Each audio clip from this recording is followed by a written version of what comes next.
Imagine a hallway. It's 21 miles wide, narrower than the distance you'd drive to visit your grandmother. And through this hallway, every single day, passes 1/5 of all the oil humanity burns. 1/3 of all the liquefied natural gas that heats homes from Tokyo to Madrid, roughly $1.2 billion worth of energy, every 24 hours. This is the Strait of Hormuz, and if it closed tomorrow, if just one determined country decided to shut this door, the global economy would not slow down. It would seize. Gas stations would run dry within weeks. Airlines would ground fleets. Recessions would cascade across continents like falling dominoes. So here's the question nobody in charge wants to answer out loud. Why have we built the entire modern world on top of a hallway that one angry neighbor can slam shut? To understand that, we have to go back. Not 10 years, not 50, 500.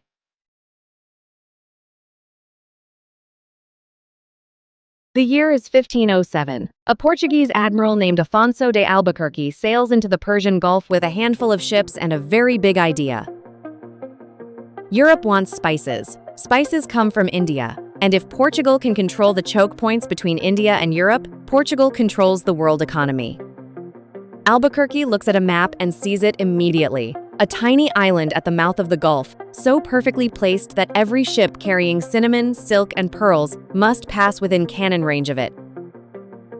He takes the island of Hormuz, burns the town, builds a fort, and for the next 115 years, Portugal grows rich on the tolls.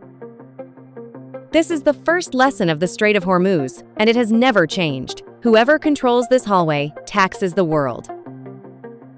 The Portuguese get kicked out by a Persian-British alliance. The British stay. For 3 centuries, London manages the Gulf like a quiet colonial backyard, signing treaties with local sheikhs, creating something called the Trucial States, which you might know today as the United Arab Emirates. Then, in 1971, exhausted and broke after 2 world wars, Britain packs up and leaves.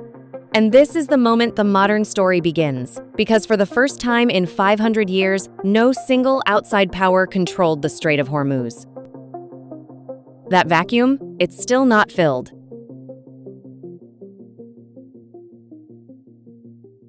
In September 1980, Iraq invades Iran. What follows is one of the longest, ugliest wars of the 20th century. And somewhere around year 4, both sides run out of ways to hurt each other on land. So they turn to the sea. Iraq starts attacking tankers carrying Iranian oil. Iran retaliates by attacking tankers carrying oil from Iraq's allies, Kuwait, Saudi Arabia. Between 1984 and 1988, over 450 commercial ships are hit in what becomes known as the tanker war. The world panics. Oil prices swing wildly, and Kuwait, desperate, makes a phone call to Washington. "Can you protect our tankers?" Ronald Reagan says yes. The U.S. Navy literally reflags Kuwaiti ships as American, paints over the names, and escorts them through the strait. It's called Operation Earnest Will.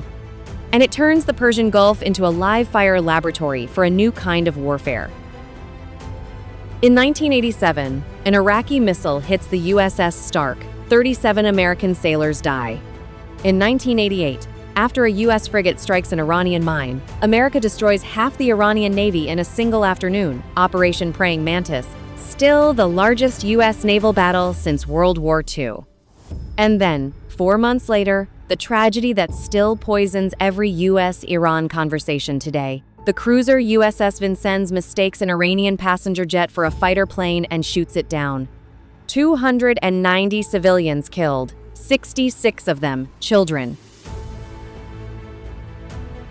The tanker war ended in 1988, but it wrote a playbook Iran has been running ever since.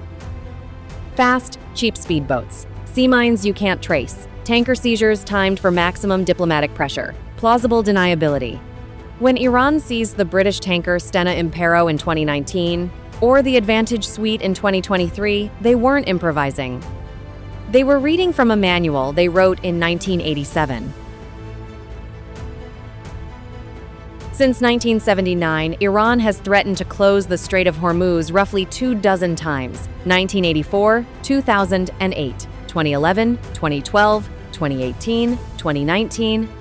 2024, it has never actually done it. Why? Domino 1. Iran's own economy. Iran exports oil through the same strait. Closing it is economic suicide. It's like cutting off your own water supply to spite your neighbors. Domino 2.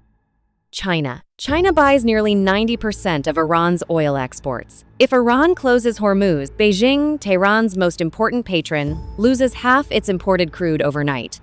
The call from Beijing would be short and unfriendly. Domino 3. War. Closing Hormuz would trigger a U.S. military response so overwhelming that the Iranian Navy would likely not exist 72 hours later. So why does Iran keep threatening? Because the threat itself is the weapon. Every time Iran rattles the strait, global insurance premiums rise, oil futures spike, and Western leaders scramble. Iran has discovered something most governments never figure out. You don't need to close the door. You just need to make the world believe you might. It is, quite possibly, the most successful bluff in modern geopolitics. Here's something we don't appreciate enough: the modern world. Air travel, suburbs, plastic, Amazon deliveries, the entire post-1945 economic miracle was built on a foundation of cheap, reliable Gulf oil, and that oil had exactly one way out. The Strait of Hormuz didn't just transport the 20th century, it constructed it. Japan imports nearly 90% of its oil from the Gulf, South Korea about 70%, India over 40%. These aren't small countries. These are pillars of the global economy, entirely dependent on a waterway narrower than the English Channel. Of course, Gulf states noticed this vulnerability, so they built escape routes. Saudi Arabia built the East-West pipeline to the Red Sea. The UAE built a line to Fujairah, on the outside of the strait. Iran built its own pipeline to Jask. On paper, these bypasses could carry millions of barrels per day around Hormuz entirely. In practice, all of them combined can replace only about a third of Hormuz's traffic.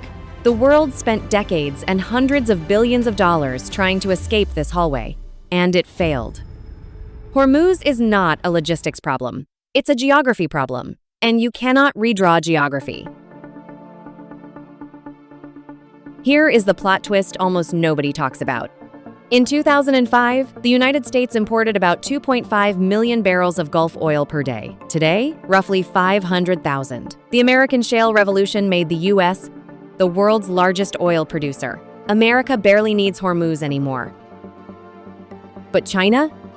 China now imports nearly half its crude oil through the Strait of Hormuz.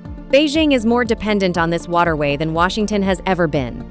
And Beijing noticed. In 2023, China brokered a historic deal, restoring diplomatic relations between Saudi Arabia and Iran, a deal the United States could never have made. China is building deep water ports on both sides of the Gulf. Chinese warships now regularly conduct exercises alongside Iranian and Russian vessels in these waters. The implication is staggering. The United States Navy is protecting a strait that mainly serves Chinese prosperity. For now, American and Chinese interests in Hormuz align. Both want it open. But what happens in 2030 or 2040? What happens if Washington decides Chinese oil is leverage, not infrastructure? The guardian of the world's most important hallway is quietly changing, and almost no one is paying attention. Right now, as you watch this, somewhere in the Strait of Hormuz, a tanker is disappearing. Not literally, electronically. Welcome to the Shadow Fleet, an estimated 600 to 1,000 aging tankers registered in obscure flag-of-convenience countries, insured through shell companies, crewed by people whose names will never appear on any manifest now move, sanctioned Iranian, Russian, and Venezuelan oil through the world's choke points. Their methods are elegant and illegal. They spoof their GPS signals to appear in one place while sailing somewhere else. They meet in the middle of the night off the coast of Oman to transfer cargo ship to ship, mixing sanctioned crude with legal oil until nobody can tell which is which. They change names and flags mid-voyage. the International Maritime Organization, the US Treasury, Lloyd's of London, none of them can fully track what moves through Hormuz anymore. Some estimates suggest over 10% of all oil traffic through the strait is now operating in this legal gray zone. This creates two dangers. First, an environmental catastrophe waiting to happen, as uninsured tankers with minimal maintenance sail through one of the most congested waterways on Earth. Second, a parallel economy that gives sanctioned regimes, Iran chief among them, the oxygen to keep going, keep building centrifuges, keep funding proxies, keep playing the long game. The hallway isn't just contested, it's increasingly lawless. Let's run the thought experiment. Nobody in power wants to run out loud. It's 8 a.m. on a Tuesday. Iran closes the Strait of Hormuz. Hour 6. Global oil prices double. Stock markets crash. Every airline in Asia issues an emergency fuel advisory. Day 3. The U.S. Fifth Fleet begins mine-clearing operations. Iranian Revolutionary Guard speedboats are struck from the air. Diplomatic cables fly. Beijing demands immediate de-escalation from both sides. Day 7. Japan and South Korea are rationing fuel. European inflation, already fragile, spikes into double digits. India requests emergency oil shipments from Russia and the U.S. Day 14. A global recession is no longer forecasted. It has arrived. Day 30. If the strait is still closed, and history suggests it probably wouldn't be, we are in uncharted territory, possibly the worst economic shock since 1929. Nobody, not the Pentagon, not the IMF, not any think tank on Earth has a confident answer for what a 60-day closure would look like, because the world hasn't been built to survive it. In 2021, a container ship named the Ever Given blocked the Suez Canal for 6 days. The world panicked. Global trade lost $10 billion. Memes were made. Then tugboats pulled it free, and life went on. Hormuz is not the Suez. You cannot dig around geography. You cannot tug a minefield out of the way. You cannot rebuild, in a week, the maritime security architecture that 5 centuries of empires built, and that is now quietly, steadily, eroding. 21 miles of water, 500 years of blood, and a world that still somehow, stubbornly, dangerously has not figured out how to live without it.